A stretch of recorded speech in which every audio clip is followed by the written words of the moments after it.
Good evening, ladies and gentlemen, and welcome to the April 20th, 2022 Worcester Township Board of Supervisors work session. I would ask you to please join me in saying the Pledge of Allegiance.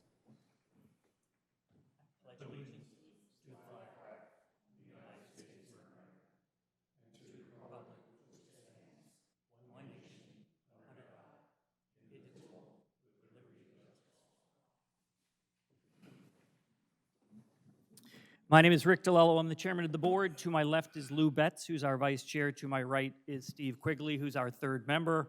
On the side table, we have Bob Brandt at the front, who is our solicitor, and then we have Stacy Crandell, who is our assistant township manager, and Tommy Ryan, who is our township manager at the back table.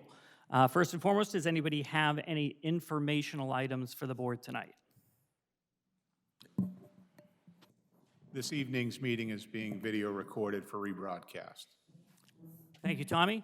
So this is a work session. We have one topic that's on our work session today. It's going to be a conversation, a discussion on a possible open space referendum. I do have a public comment that's on our agenda to start, but I would ask, unless somebody has something quick and specific that they want to do, that maybe that we wait on the public comment until we've had a chance to sort of talk through some of the mechanics of the presentation for today. Invariably, I know I got a couple of calls on this, and it's a little bit of a confusing item sometimes when you're dealing with a work session.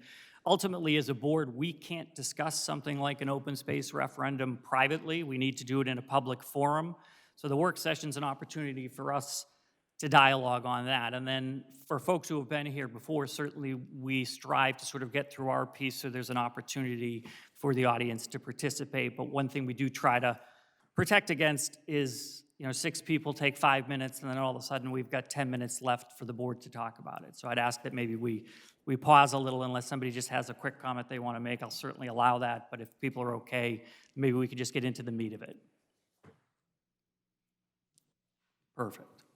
Okay. So a couple of years ago, this topic came up, and the board did start to talk about it. What my plan is for tonight is we've got a few slides, so I could just sort of talk through what I think some people already know and others in the audience may not, to sort of get some framework, and then we'll kind of roll from there. So the conversation of an open space referendum, the concept is pretty simple. The idea is to put a question on the ballot for voters. In this case, we'd be targeting, in theory, the November election. You'd have a question on there that would ask voters to either approve or not approve a decision this board makes in order to have a means for funding open space acquisitions and different things. And in a few slides, we're going to turn it over to Bob, who's going to talk about some of the mechanics of actually doing that. There's a whole procedural process to that. But in theory, the idea is saying, if we're for open space as a community, and we all talk about open space, when we do surveys, that's certainly an item that sits at the top of folks' lists. It's an opportunity for us as a board to discuss it and say, is it something that should go in front of the voters? And ultimately, if yes, then there's the question of, okay, well, how? There's a few different ways to do it. They're either tax or debt driven, ultimately. So you make a decision if we say, hey, we think this is a good idea, we should do this. Then you say, well, how would we go about doing that in terms of collecting funds? There's sort of a couple of tax options, and there's also a debt option. And I think from a tax perspective, and some people may know this, and I apologize if I'm going over sort of old ground, but I think it's important to kind of talk through it. You could do really 3 different tax scenarios, but 2 are really the 2 that sort of bubble to the top. One is that you can have an earned income tax where a percentage of the earned income tax is specifically aligned for open space acquisition. So presently today, Worcester Township has a 1% earned income tax. As a township, we get half of that, and the other half goes to the school district. So you'd make a determination that says, we would like to do it, and we think the funding mechanism should be an earned income tax. And then you'd make a determination on a percentage. And then there's some math. You have to decide what are the numbers that might make sense. What type of accumulation strategy should be in place. How many dollars does 0.1 add, or 0.2, or 0.25? And there's 2 parts to that. Part is just the raw what are the economics of doing an earned income tax, but also the notion of just, is that the right vehicle to collect funding for it? So that's sort of one scenario. The other scenario is property tax. So I still don't know what a millage is, but a millage goes up every year, and it's ultimately how they define property tax in our township. And presently today, most of our property tax dollars go to the school district. But ultimately, as a funding mechanism, you can use a property tax as an opportunity to say the end goal is the same. We want to accumulate funds for the purpose of open space acquisition. And again, Bob will define kind of what that actually means. And is that the right mechanism to do that? And then it then becomes a mechanism of saying, okay, well, how many dollars and how many millages, I don't even know if that's the right word, but ultimately, how much do we need to increase an existing property tax in order to accumulate whatever funding amount we think is an appropriate amount so that we can actually have enough of a nest egg to do something with it. So those are the two that are most common. There is a third, we don't have a slide on it, but you could do something that aligns to a real estate transfer tax as well. That's sort of a lesser known tax in our township in terms of when, and ultimately that applies when properties are being sold. It's less predictive than an earned income tax or a property tax. So when we talked about it a couple of years ago, we discussed it very briefly, and really it didn't have legs to sort of be the right kind of funding source. So there isn't a slide on that, but in practice, that is an option. So those are sort of the two debt options worth considering. And then there is a debt referendum. So one of the ways that you can fund, and Upper Dublin as a township has actually done this twice, where you would make, where the tax accumulation strategy is saying, hey, we want to have a tax in order to raise funding or put funding in place that's specifically earmarked for open space acquisition. If you do it as a debt referendum and conversation, the idea is to take a specific dollar amount and ask the residents. So what Upper Dublin did was said, we want to allocate $30 million for open space acquisition. And one of the merits to it is it's a pay-as-you-go strategy. So you get authorization from the residents to say, we want to do this. And that's what Upper Dublin did, is they said, we think we want to accumulate over time $30 million. And I don't know the mechanics of how they exactly came up with that number, but they put that before the voters, who then said, yes, over time, when there are opportunities to buy, you have our authorization to buy up to and including that amount. And then what winds up happening invariably is you fund that through a bond purchase, and similar to how the school district finances a lot of things, you then spread out the dollars over 20 or 30 or 40 years based on the terms and the conditions of the bond offering. So there's some crispness to that in terms of saying, one of the questions we've been asked is, well, what's available to buy? And what if you're just collecting money and you don't have a strategy around that? And we'll talk a little bit about that. But if you do a debt strategy, the idea there is you're saying, we agree to a certain amount, and then it's whether those properties, there's a lot of ways that properties might come before you, and you've just given yourself some authorization to do that. So that's, again, pros and cons. When we talked about it a couple of years ago, and Lou was not on the board at that time, but generally speaking, the board was supportive of the concept. I mean, we're elected officials. We have sort of a responsibility to try to be good stewards, but certainly one of the things we want to try to make sure we're trying to do is represent all of our voters as effectively as we can. So ultimately, there's maybe three questions that we needed to work through, and I'm going to go to the next slide, which hands it to Bob, who talks a little bit about the mechanics, and then we'll, as a board, come back and maybe chew on it a little bit more, and then we'll kind of invite some public comment, if that makes sense. Thanks. So I, first of all, tell you that I'm not an expert on this, but I've learned how to do this. And because, as Rick clearly explained to you, there's two ways to do it. Under the subheading of real estate tax, there's actually another way, but I'm just going to talk in terms, I'm going to call it the debt option, which is the one Rick just explained, and the tax option, which was the one he started with. And each option has a different procedure in Pennsylvania law as it relates to what the board needs to do if they decide on one or the other, if they decide. First of all, let's talk about the debt option.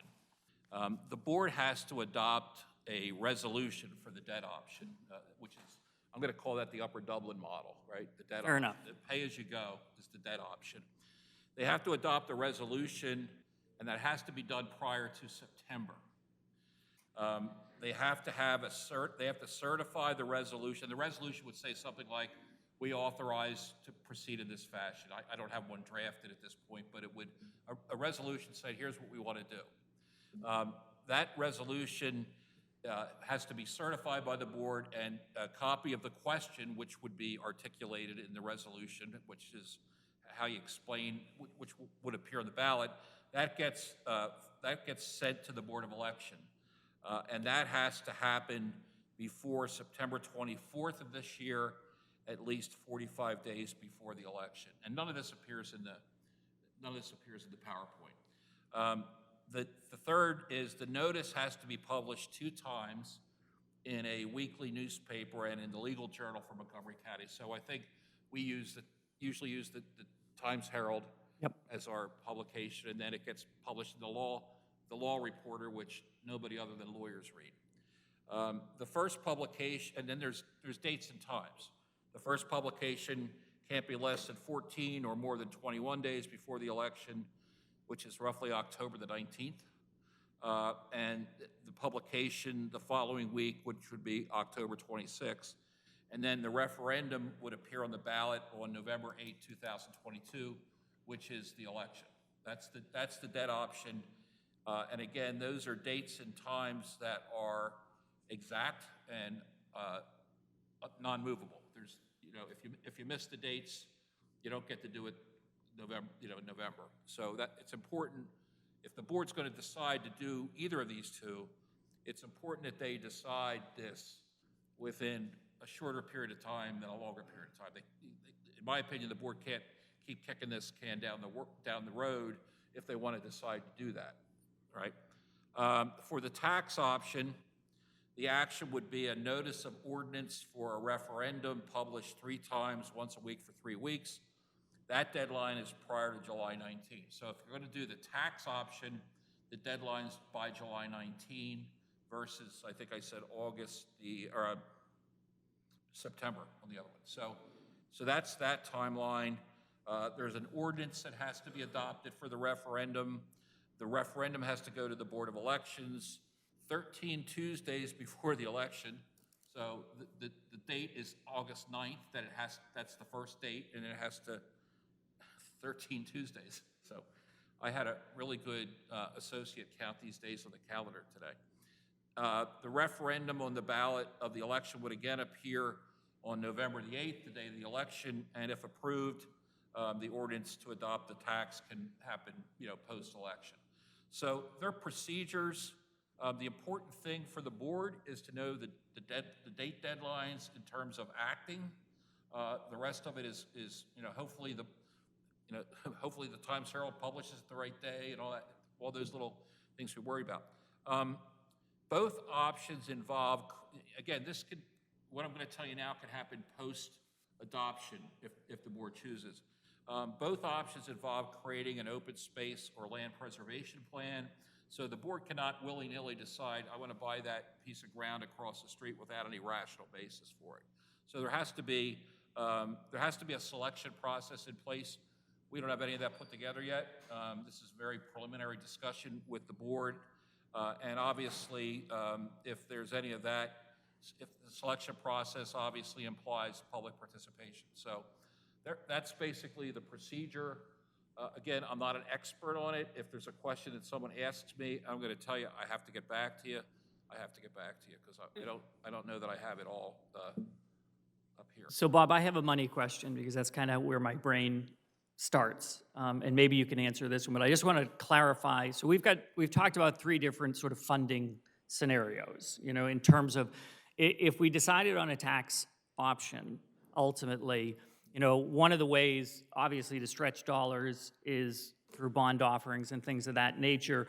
If you have a tax option, can you maybe talk, if you have some information on how you could conceivably spend those dollars for land acquisition? Like, There's limitations, you know, one of the downsides of the tax option is you have segregated amount of money sitting in an account, and there's restrictions on what you can do with it. You can certainly buy open space with it, but if there's no open space to buy, you know, you have money sitting. And then I think there's some ability, some flexibility on doing some work on the open space you require, but there's limitations on that fund. but let me ask the question differently. So Whitpin Township has a referendum that's going on, I think it's May. I think it's their May. And I watched the presentation back in January. And in essence, what they're doing is they're doing a tax, but they're doing a tax to fund their debt on open space acquisition. I mean, at the end of the day, most of it, I think, ties to the Mermaid Lake acquisition. That's the Whitpain model, right? Correct. So I guess what I'm saying is so you're correct in one sense if there isn't, if the money's sitting in a bucket. I guess I'm just understanding in their case, they're doing it specifically to fund debt that they've accumulated for an open space purchase that they've already made. Yes. Ultimately, if we had a tax option, those dollars could be used in a similar way if we so chose. I believe so. Okay. Got it. Does anybody have any, I don't know, Not yet. does anybody have any questions? Not yet. Not Not yet. I want to start here first, in terms of if either one of these two have specific questions. Your manager has experience in this too, so he may pop in. Well, Bob, that's what I was going to address. Rick, we discussed this 6 months ago, and I guess Tommy did a lot of legwork with it, as well as the staff coming up with properties in the township to purchase, what was ideal properties, the properties of certain acreage. Maybe Tommy, or you guys like to comment on anything about that? Would you like to comment on the research the office, the administration did regarding the open space, starting an open space fund? Right, where we established an open space program that we've started to administer. This is sort of I'll call it a next leg to that. So maybe Stacy, you could give us just a couple minutes on sort of what that is and how that maybe ties into what we're talking about tonight. All right. As you know, a couple months ago, we had a presentation on open space and a preservation program. And over the last couple of months, we've been working on putting that into play. And you will be receiving that in the mail probably within the next few weeks. And with that, internally, we've been looking at and researching properties in the township for potential purchases that is not made public because those kind of things are not discussed until they are finalized. So we've been working on that to kind of, besides doing this part of talking about potential funding methods, we've also talked about the donation, having it matched up to $300,000 by the township and putting it in a dedicated fund. So that information will be provided. We also provided information about how you can donate or you could sell your property and the procedure, and you would contact the township and we would walk you through that if you were interested. Rick, a follow-up to that. I sit on the county farm board where we buy open space and land. I've been doing that for about 10 years. The county, through the planning commission, they do have people on staff that help the farm board working with the people that want to set their estate up for the purpose of either gifting or donating for tax purposes. So there are resources within the county that if somebody's interested in donating a piece of property or getting it at a discount price for tax purposes, we have accessibility to the county that can help people with some of those financial decisions. So it's a multi-pronged approach to try to help the people along the way. A lot of people don't have any ideas that there are tax advantages for taking advantage of some of these programs. That's something we're working with the township as well in conjunction with the county. And certainly, Bob, in that case, that'd be a perfect opportunity where we could use money from that type of a fund. If one of the farms, I mean, I don't know if I'm speaking out of turn, but a couple of years ago, there's a whole process of appraisals, and if somebody says yes and it's Worcester, we'd be expected to do a match, for some percentage of that, and these certainly could be dollars that could be used for that purpose, correct? Okay. Yeah, I think this year, let me think, I think it's next, the third Monday in May, we're going out on the tour, looking at the properties the county's looking to think about purchasing. And this year, I think there's 21. That's more than has been in the past probably 6 or 8 years. So there's an interest there of people working with the county.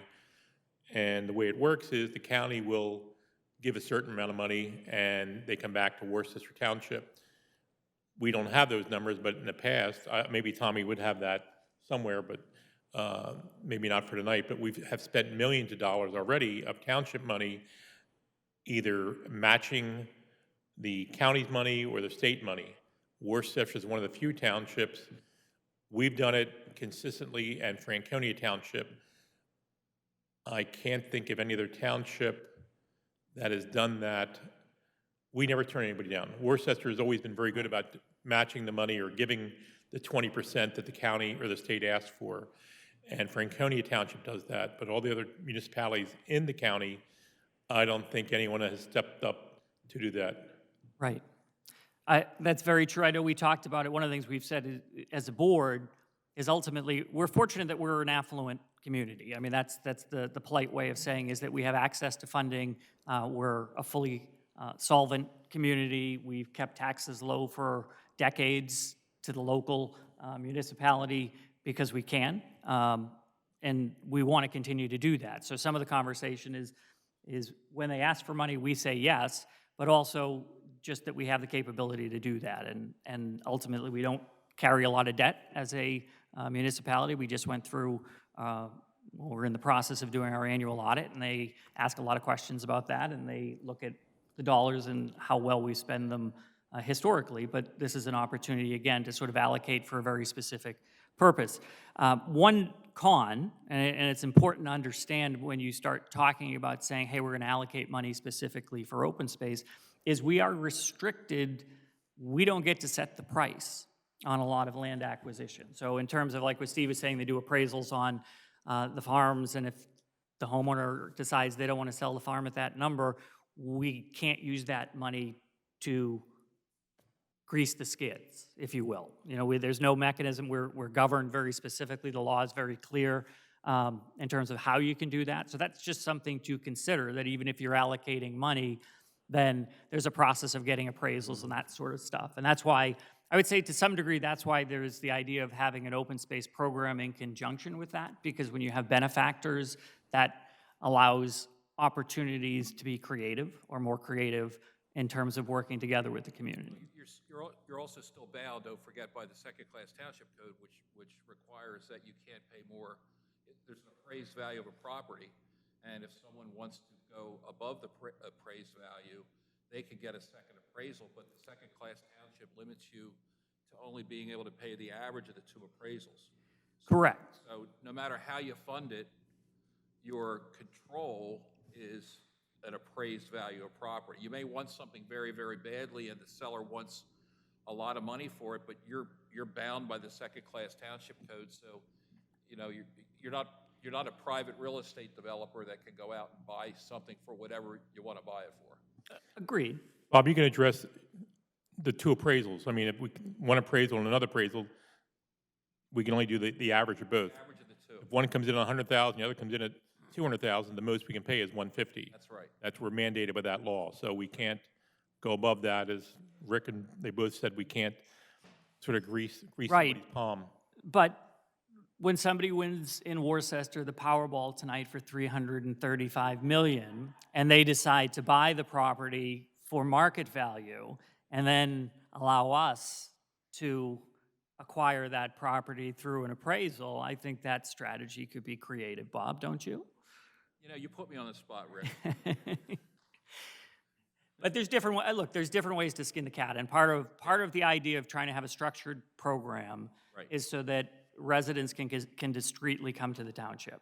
Part of potentially having a referendum and a funding is for for a better way to, no better way to say it, it's allowing people who say they support open space to put their money where their mouth is. You know, we anecdotally talk about open space. You know, you've said many times, Steve, that you've bought open space. You know that you're supportive of open space, not just by having a farm, but you've bought other open space that you've put your money personally where your mouth is in that regard. And any type of a tax referendum or a debt referendum is giving residents an opportunity to say, yeah, I'm okay with that. You know, that, yes, I do support that. That's a quality of life issue to me that's worth whatever the dollar value is for that.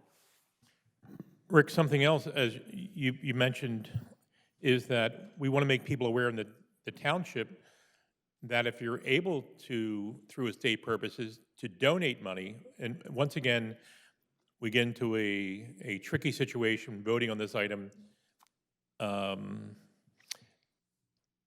People are in fixed incomes, and you have to weigh the options. It's a great thing, you move forward, but residents sometimes don't like more taxes. Although it's for a great reason, it's a touchy situation. A lot of people think it's good.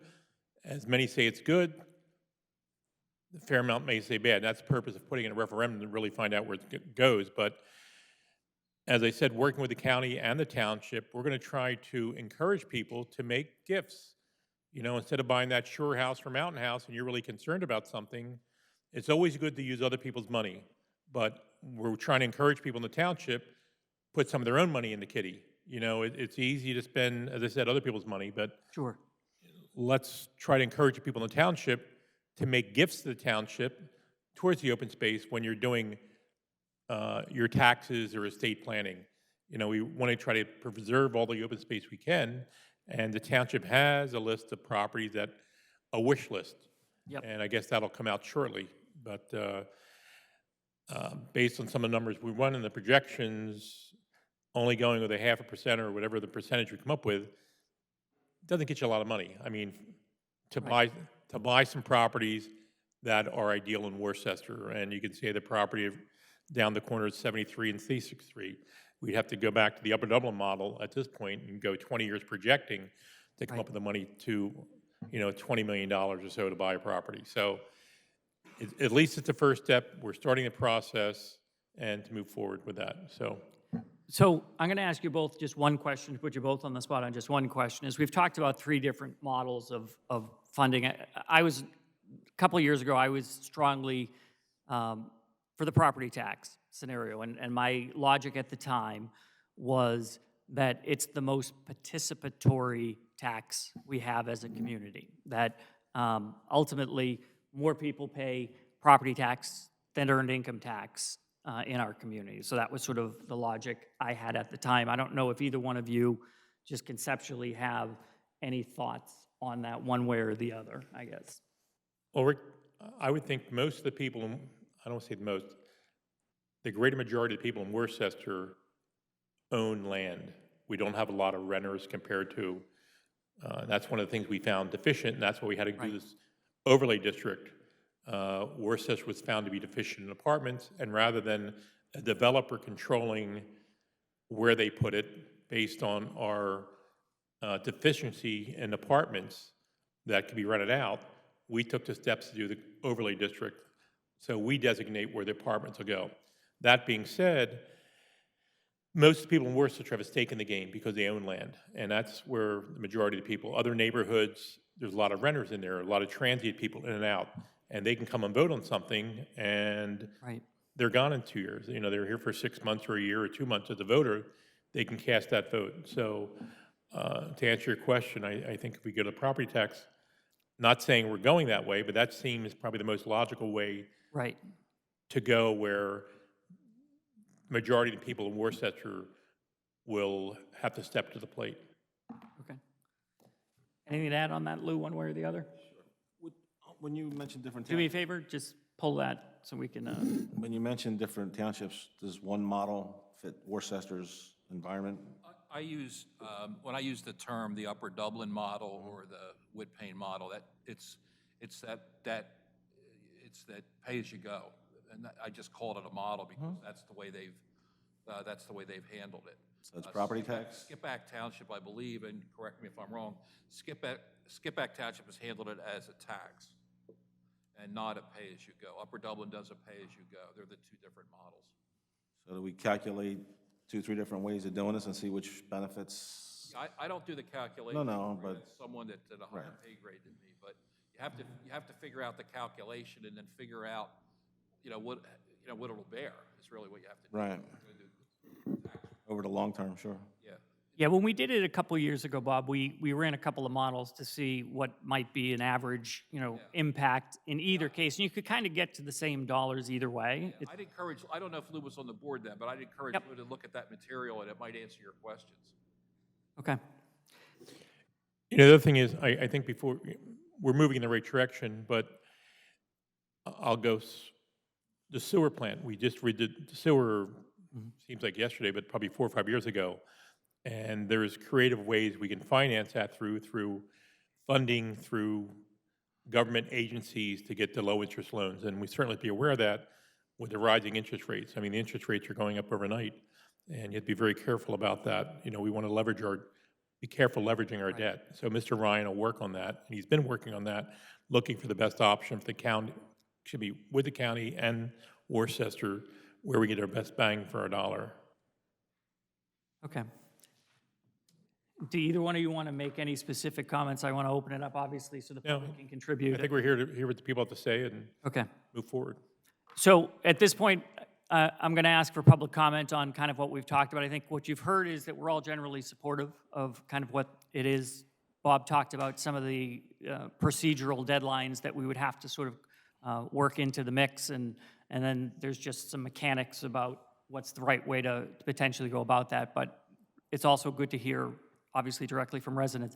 What I would ask, depending on how many people want to comment, it's it's 7 o'clock. We have adequate time for people to share, and just we want to hear what your thoughts are, but let's try to work through it in a way so that we're not just all saying, I agree with him, I agree with her, try to add some additional insight or things maybe we haven't thought of in terms of that. So I'm going to start on this side of the room first, and then we'll work across, and does anybody want to make any public comment on this as well?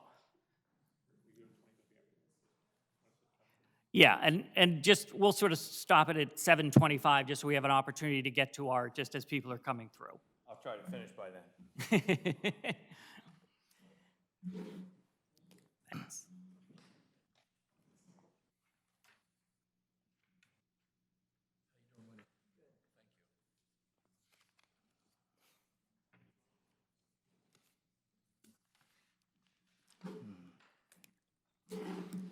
My name is Bob Fesnack. I live at 2203 Alabac Lane in Worcester. First off, I'd like to applaud the board for having a work session on open space. I know you had some talk before on it, probably before I really got any involvement in it. But I applaud you. I think it's a topic that's appropriate for this time of where we are as a township, and in looking at other townships around us too. I moved here 22 years ago from Talminson, partly because of congestion and density, and I like the open space in Worcester, and I came here. Clearly, I value open space, and that's the main reason I moved. And I'm sure I am not alone, that many residents in Worcester, value the open space, the lifestyle, the health benefits, that go along with the open space that we have in the recreation areas. I think it's evidenced by the recent resident survey that was taken. 2 questions stand out for me. Most important issues in Worcester Township. Number 1, preserve open space. Number 2, traffic. What do you like most about Worcester? Number 1, open space. There's a theme here. And I think, clearly we want to protect that. Currently, the funding, as you kind of mentioned, is mainly around grants, contributions possibly, and some money, I guess, from the general fund, the excess funds that you can put into the capital fund. But it's not stable or reliable, and I think we're at a point where we need a dedicated funding source, before a lot of the opportunities to to purchase land or development rights goes away. Other townships are doing it, as you mentioned. There's 9 townships in our immediate area that that passed a referendum for open space. 2 are bonds, Upper Dublin and Upper Merion. 7 are EIT, earned income tax. Clearly, they felt there was a reason to do that to protect their area, and we have probably as much or more of that open space right now to protect. So I think from that standpoint, that also kind of leads me a little bit into sort of the method, right, that we talked about, whether it's income taxes or property tax or debt. But, you know, there's a reason that 7 out of the 9 maybe went with EIT. Could be the demographics of their township. Maybe they have, you know, less older retired people who are on fixed income, and so EIT, or more of those, so EIT makes more sense versus less. You might go with a property tax. But I'm open to ideas as long as we can accomplish what I think our mutual goal is, which is to save open space. The benefits of open space are numerous. Holy moly. So a couple of quotes real quick from the Monco 2022 ROE study, which is protected open space and farmland can help residents avoid significantly higher taxes than if the land was developed for residential use. Another quote is, studies show that it's undeniable proof that the protected open space is economically valuable. So there are many ways. How do we fund it? You mentioned many of them. And so I agree with you that it's probably the property tax or the earned income tax. I personally prefer the earned income tax because I think I'd rather tax people who have earned income, who can afford it, and not put any burden, even though, you know, $100, $120 a year is not a big burden on anybody maybe, but on the retirees, anybody on fixed income. So pension plans, Social Security, interest and dividends are not taxed. I just think that's, in my mind, a fair way. But again, I have an open mind. I did prepare for the board a presentation on different tax rates. So, you know, if we were to be used like a 0.125 rate, we're talking about $125 for every $100,000 of earned income. Again, a reasonable cost for the enormous benefits that you get. And just put that in perspective, of the 7 townships around us that have an EIT, the lowest is 0.05% and the highest is 0.25%. 4 of the 7 are 0.25%. I'm only proposing maybe somewhere around half of that. And that would generate $650,000 for the township and cost the individual $100 to $140 a year, depending on the earned income that they have. I think the cost benefit there is enormous. And in addition to, the purchase of land and the development rights, that money can my understanding is, that money can be used for maintenance of some of the parks and all, which maybe right now is coming out of our general fund.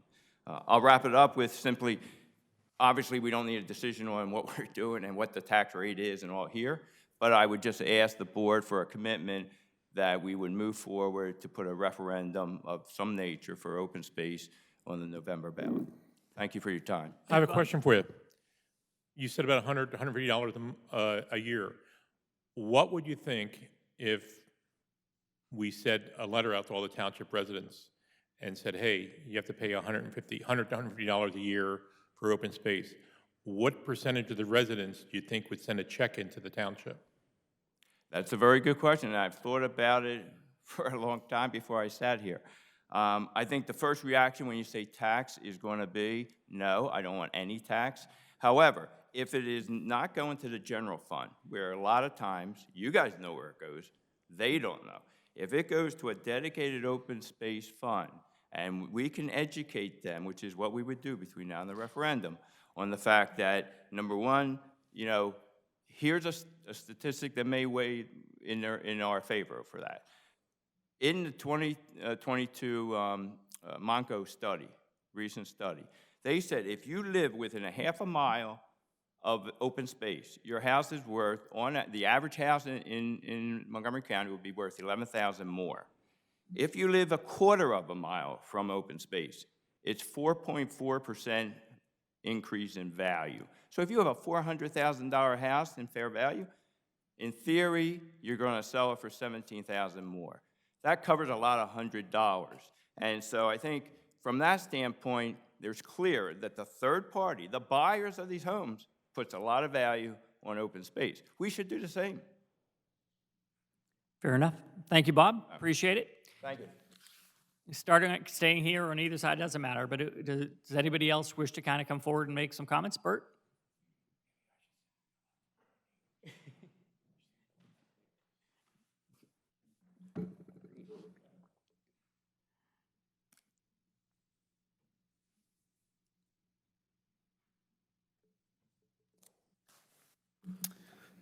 Good evening, and thanks for this opportunity. I appreciate the opportunity to have a discussion here tonight.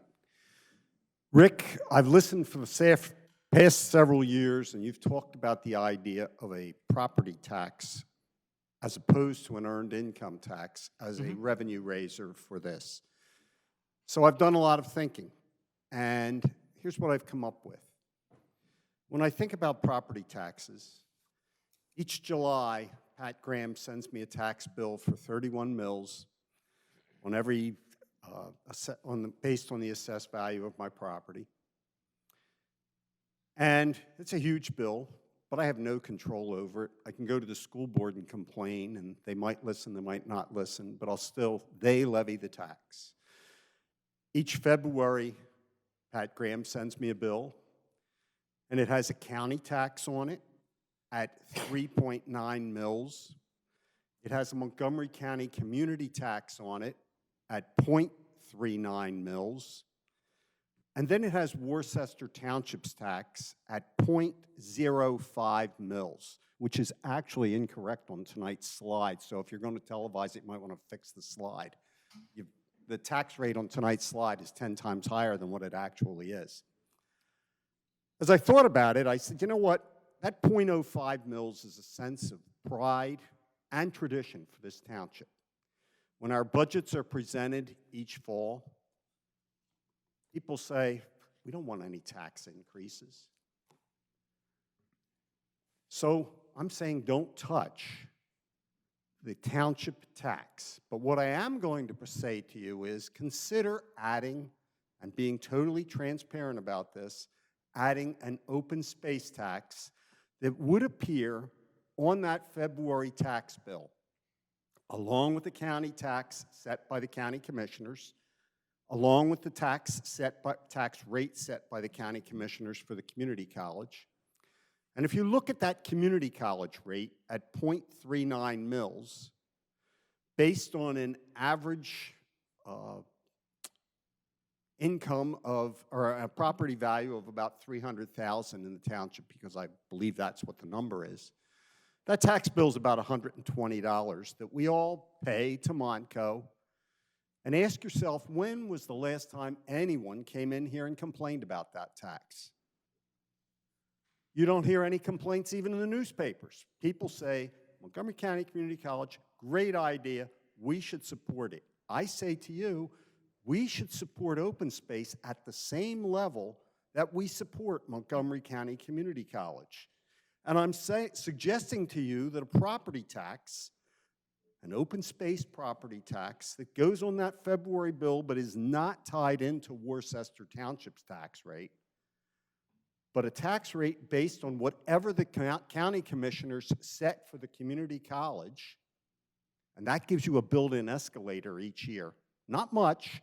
They're very fair because everybody in Montgomery County, whether you live in Worcester, whether you live in Norristown, whether you live in Pottstown, you have to pay for Montgomery County Community College.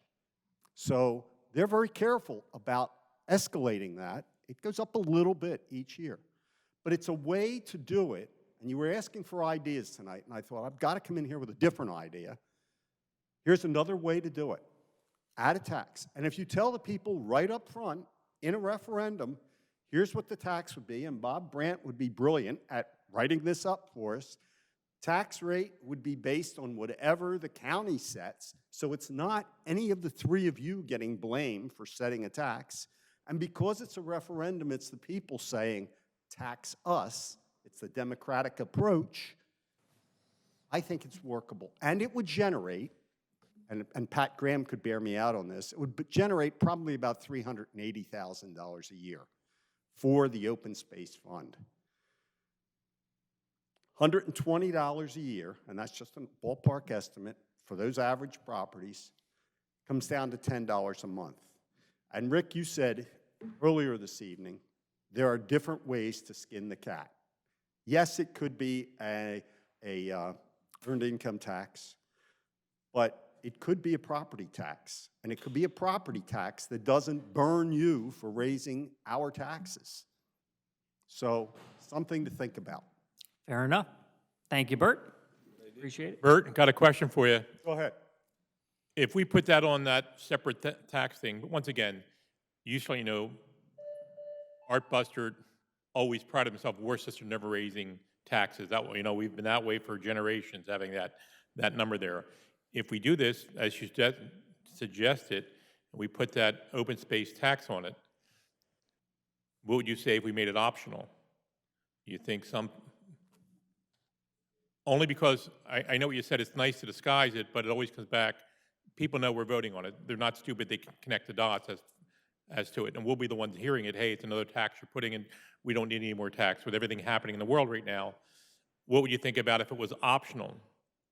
I'm not sure, I wouldn't make it optional because I think that's going to cut back on, and that's not my decision, that would be certainly Yeah, your I'm just decision. throwing, once again, here's it's what a I give and would take say. situation tonight, just throwing that out. We're here to talk to each other about that. Upper Gwinnett Township. You get a tax bill from Upper Gwinnett Township, it's got their township tax, it's got the county tax, it's got all of that on, and has a fire tax, 0.139 mils for fire, which is already almost 3 times as much as we pay for our township tax. They have a fire hydrant tax. Lower Providence has a services tax that helps pay for police and I don't know what all. So, I mean, let's be transparent. And I think if people know this is what it's for, and they go into it with their eyes open through the referendum, and we ask the right questions and advertise it properly, I think you'll get support for it. I think you won't get 100% support on any plan. But I think if you're transparent and tell people what it is, I think they'll be more than happy to pay for it. I'm just asking the question, just as we think outside the box on some of these things, and you're right. You look at other municipalities, there's all kinds of taxes for everything. And we've been very, prudent with our taxes, but people come back. A guy called me the other day and said, oh, you guys don't raise taxes, but the fee for this is up, and the fee for that's up, and the fee for this is we do it by raising fees. We don't raise taxes, but every year or so, we go back and a building permit, instead of being $25, now costs $75. Instead of a land development cost, instead of being $1,500, it's $2,000. That's the way we have kept it undercover, I guess, So camouflaging it. what I'll add to that, Bert, is I won't take it too far down the rabbit hole, but there's something called clear language that we're required, and our crack solicitor is going to be able to give us a couple of options in terms of what that clear language needs to look like. So whatever you put before the residents, there's a whole mechanism to make sure that. You have to make it plain language. You can't. Exactly. So to your exact point, even if we didn't want to, we're required to make sure that it is extremely clear, and in terms of how you articulate that so residents fully understand, and you'd want them to understand. I mean, at the end of the day, I think, when I first heard about Upper Dublin and putting, $30 million in front of their residents, and I said, and it passed, and it largely passed because they were very clear in understanding what they were voting for. The proof's in the pudding that they said, yeah, not once but twice, if memory serves me, to that. So in anything that we would put before the residents, we want to make sure they really understand what it is that we're asking with that question that they're saying either yes or no to. So, but thank you for your public comment on that. I appreciate that. I do got a few more minutes if somebody else would want to. Winnie, and then I'll come over to you.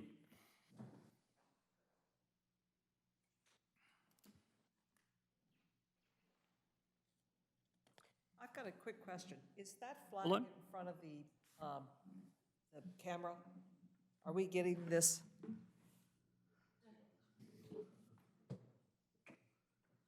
Good question. As long as you're talking into the mic, I can assure you we're good. No, it's not me, but it's the words. It's the words. Okay, all right. Was it clear? We were clear either way. The only thing we really make sure you ask is you pull the mic close to you so that you get on the recording. That's really Okay, the key that sounds piece. good. I appreciate all the comments, and I appreciate the session. Thank you very much. So there are 4 areas I want to discuss quickly, and I want to start with, I think, one of the most important ones, and it's called education. And what really triggered it for me was your presentation, our contribution, and then your comment, Steve.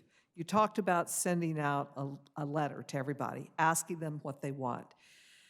I think one thing I've learned over the years is that if people are not informed, if they don't understand what it is, what the issues are, what the pros and cons of different approaches are, what the benefits are, what it's meant to accomplish, asking a question like that won't yield a result that is probably what I would call an appropriate result.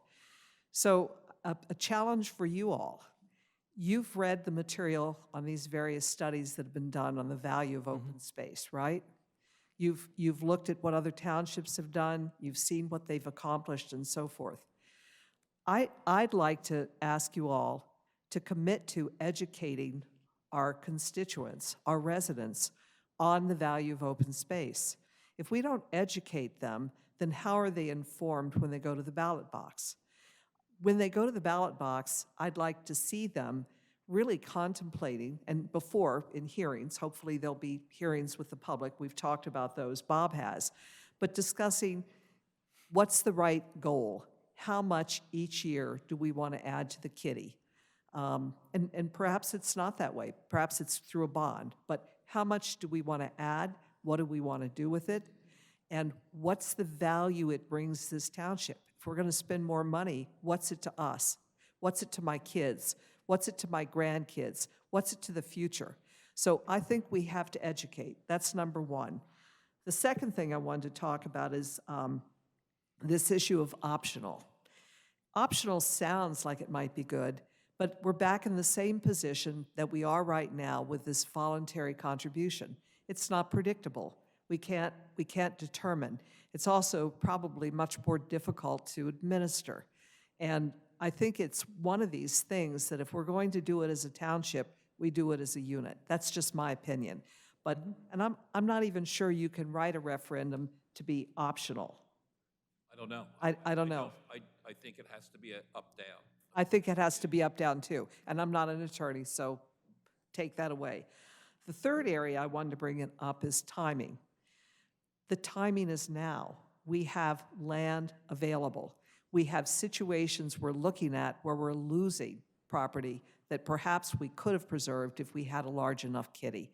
Now, we still might through a bond issue, and we could do a bond issue even in addition to earned income tax or property tax.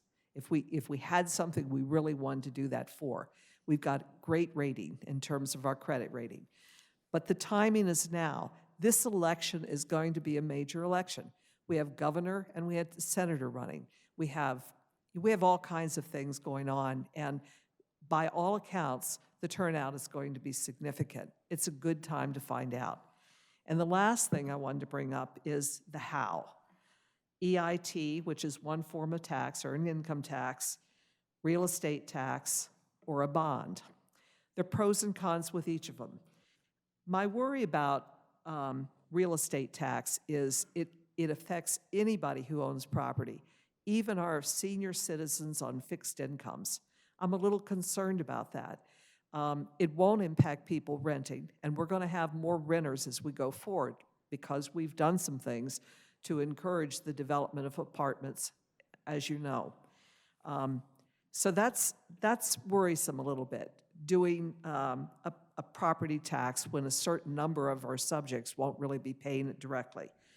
On the flip side, EIT is just for people earning an income. There are wealthy property owners who don't have earned income tax, so they may not be subject to it. I understand that. But it's kind of a balance, which way. I think EIT is the one I lean towards because I'm not worried so much about seniors on that. And as far as the bond's concerned, I would use it only if there's a huge project we really want to be able to engage in, and we don't have enough in our kitty. Because I don't want to pay interest and debt over time. That's going to end up costing us more, in my opinion. But thank you very much. Thank you for your comments. I got, hey, Winnie, you got a a couple question? things. One thing, Winnie, Mr. Ryan has spent, or Mr. Ryan and the staff have generated a lot of information. I guess we have it, you don't. And it'll be coming out based on the taxes people have. We know the real estate tax and as well as the EIT. So we know those numbers. We know you don't know who's paying Philadelphia tax or wage tax and things like that. So we have the availability to see more information than you do as Right. far as that. So to respond to that, I recognize that. I don't have all the data. Right. That's why I was saying education in the first place. Bad decisions are made when you don't have all the data. All I'm really suggesting is that Right. we're open. We just want to see it Yeah, you happen. don't mind. And the other thing was, I guess you made a comment about we were encouraging apartments. Just to get that clear, we're not encouraging apartments. We're trying to control where apartments go in the township. If you may miss some of those meetings that the township had. I was there. I correct myself. I don't mean encouraging, but because we had to, we've enabled apartments Right. to be developed. We tried to direct where the apartments would go, rather than the agree. developer Yeah. telling the township where they were going to go, such as the property at 73 Right. and Valley 363. Forge Road. Yeah. We were in the driver's seat rather than the developer being in the Right. driver's seat. And I should have used the word we've enabled because we had to enable. Okay? Thank you. Appreciate that. So we're right at 7:25. If there's one more person that maybe wants to make a quick comment, that's fine, but, obviously we got our 7:30 business meeting. I certainly, if somebody wants to wait to make a comment, I'm sorry, yeah, my mistake.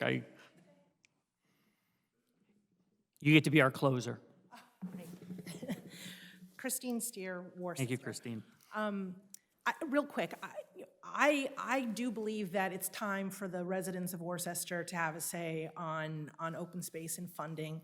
We've talked about this for years, and I do think that I support your decision to, talk about it now, and just let the residents have a say. I think that's the best way, and I like that approach.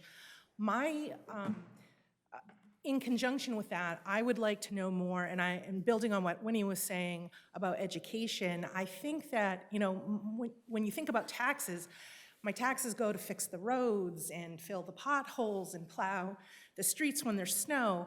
I think residents need to know what the plan is for that money. Like, if you're going to have a bond or if you're going to have a tax, I personally would like to know, is that money just gonna sit in a fund for 15 years? Or is it going to, do you have goals? I mean, are there properties that you're looking to acquire, or are there plans that you have?